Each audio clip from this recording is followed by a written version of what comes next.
Let's start with why the rodeo? Well, why would Pasadena want a rodeo? And this is the question I asked myself when I sat in a class with a Texas history in 2014. And my professor had asked us, we need to write a paper that's local history and do something that interests you. And I thought about it. I lived in Pasadena all my life. Why did Pasadena have a rodeo? Houston has a rodeo. Why Pasadena? So one thing I normally get from other people when I go to other towns, I say, I'm from Pasadena. First thing they say is, California? Yeah. No, Pasadena, Texas. Oh, Urban Cowboy. Oh, yeah, we know where that's at. Well, my original thesis for my research was, faced with changes in local economy and businessmen in Pasadena sought to create a vision of the cowboy past. So what I did was I took a notebook and a paper, and I drove about 280 miles to go see the only person that I know that did any research for Pasadena Rodeo, which is Claire Evans. And I interviewed her for about 8 hours. She was nice enough to give me a lot of interviews that she had done and her thesis that she had produced at Clear Lake.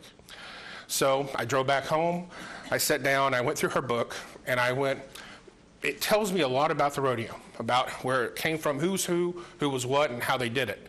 But it didn't tell me why. Still didn't answer that one key question. Why then? Why rodeo? So I went to the rodeo, went through their minutes, went through their times, and I got to the point where I started going through newspaper clippings. I went to archives in downtown Houston and went to the Texas General Land Office online. After I went through all this research, I had a moment of clarity, is what I call it. My thesis was completely wrong. The question I asked wasn't right. Why rodeo? It should have been, why did these men make the rodeo then? So, what is a cowboy? So if you close your eyes, and I want you to picture, what do you think a cowboy is? What's the idealistic idea of a cowboy? What is your idea of a cowboy? And hang on to that. We'll revisit that later on. Okay? This is their idea of a cowboy. The cowboy character was more than an image of the bow-legged, bronco-riding, dim-witted looking, or rootin' tootin' good time. This is what what the Pasadena founders thought of when they thought of cowboy. And it didn't stop there. You had the cowgirl. This is what they thought of a cowgirl. Not just a pretty face and big hair. They thought that women were reliable and very, very hard, rugged women. They had to endure the same hardships the men did. So, what is one thing that are different between the idea of what you just thought from what they had? Probably pretty different, but it's probably had a lot of similarities. You probably thought of the idea of the honor, the way that the cowboy is perceived to be jovial, to be hardworking, to be perseverant.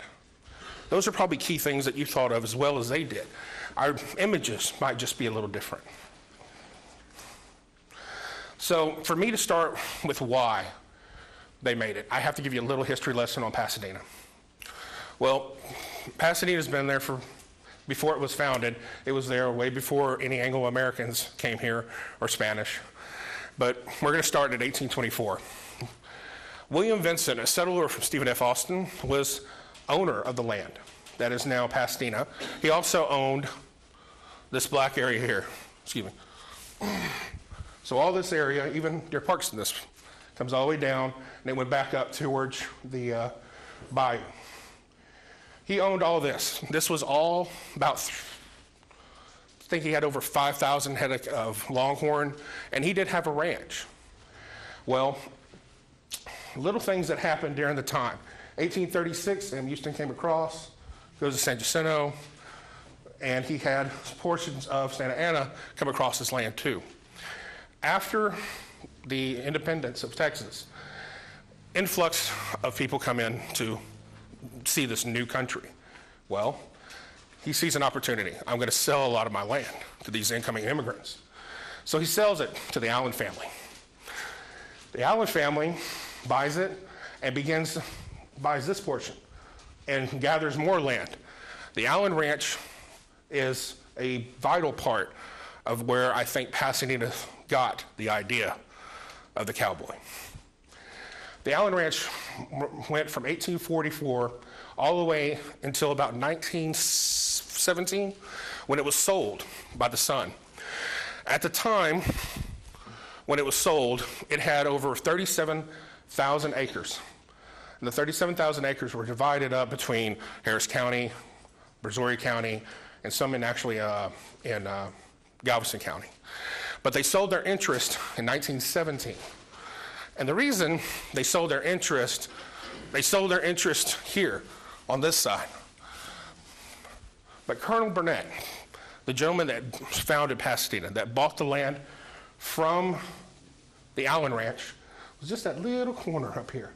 And if you ever go by and you go to Washington Tunnel, that is the original land that was bought, that area where the Simpson paper mill used to be. So in 1890, Pasadena is founded. It's not incorporated, it's just a town off the side of the soon-to-be built Pasadena-LaPorte Railroad. So, back to 1917. When this is sold, the area no longer has anything to do with ranching. That was the last hold on any kind of ranching that happened in Pasadena. There were small little farms that people had, cows, chickens, and strawberries, but other than that, they didn't have a lot of roaming cattle. So what was significant in Pasadena history? Just like everything else in this area at that time, the storm in 1900 restructured everything.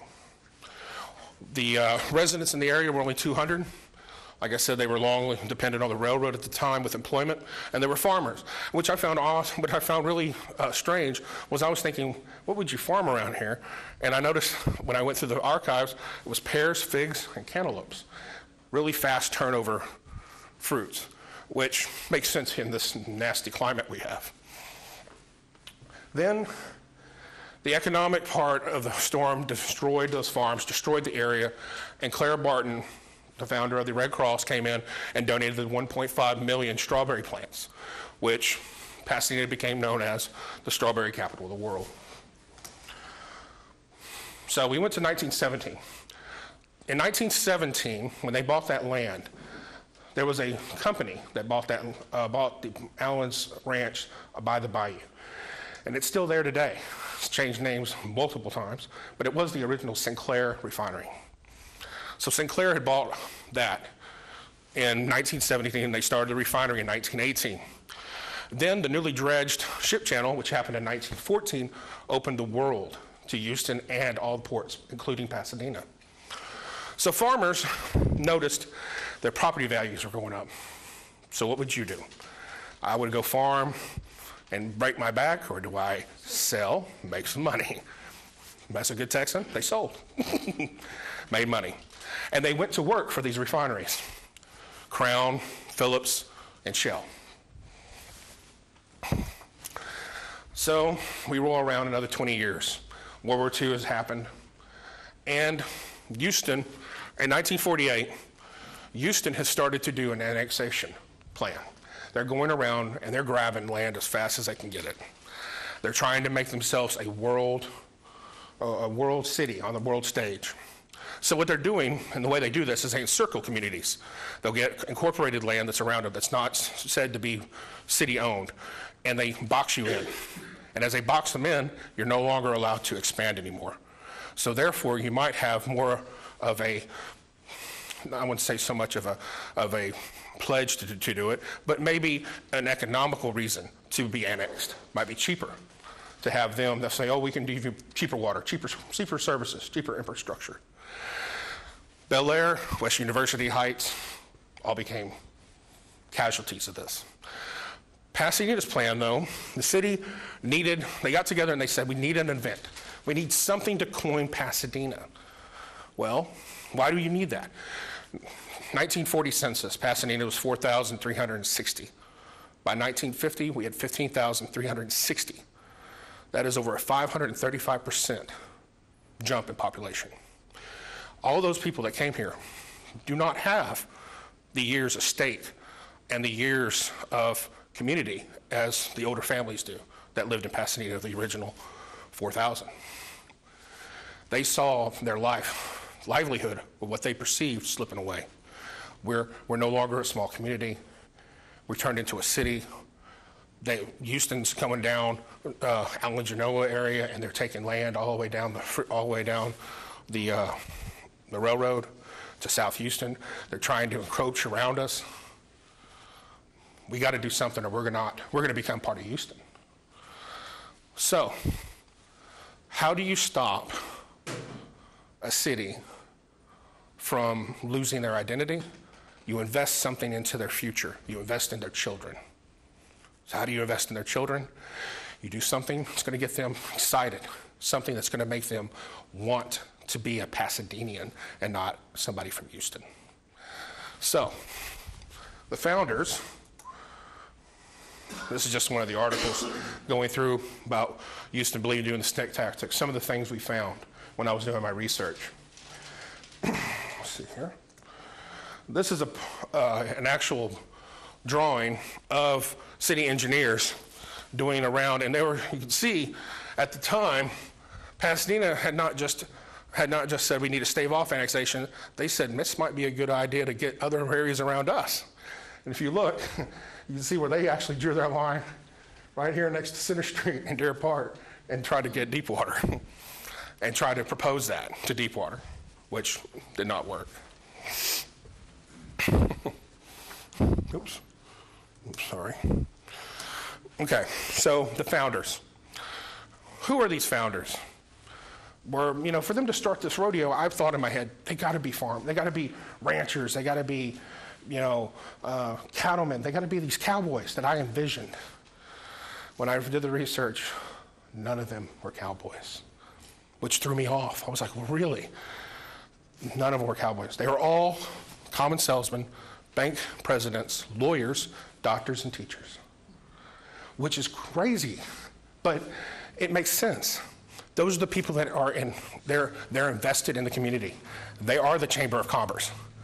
And they also had family, had relatives probably that were cowboys, grandfathers. They heard stories. And they were farmers. They raised cattle on their land, but they didn't drive them. They weren't that 1869 cowboy that drove them on the Chisholm Trail.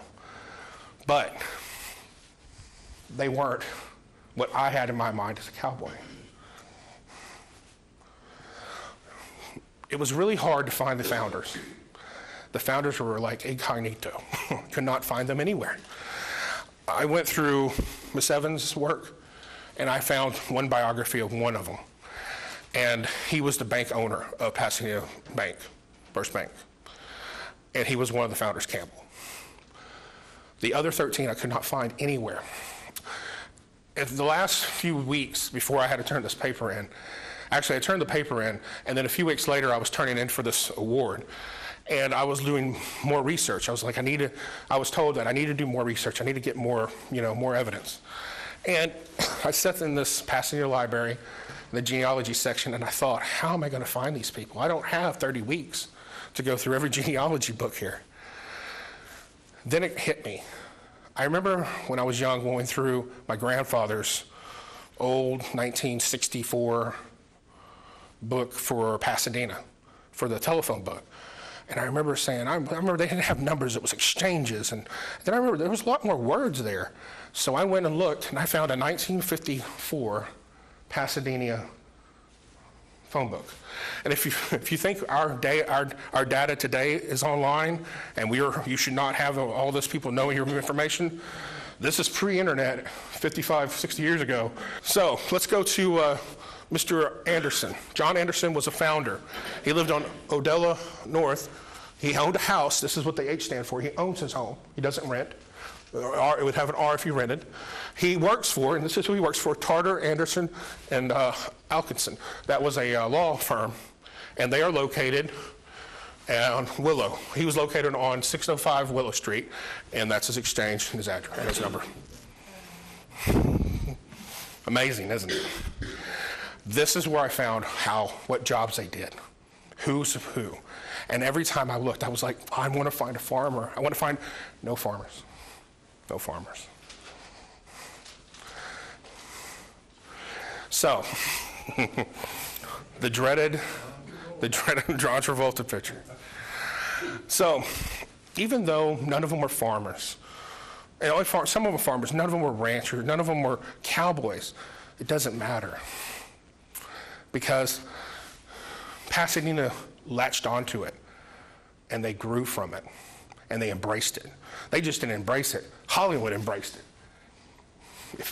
So, in the 1980s, if you went somewhere and said you were from Pasadena, they didn't say California, they would say Texas. But now it's back to California. We need another movie. So this here personified what we thought of as a cowboy in the 80s. A cowboy wasn't somebody going on that horse. It was somebody going out there working a 12-hour shift at a Shell, Lyondale, putting on a hard hat, coming home, and going to a beer joint to relax at the night, and two-stepping. That was a cowboy, and this pushed it. So how is it relevant today?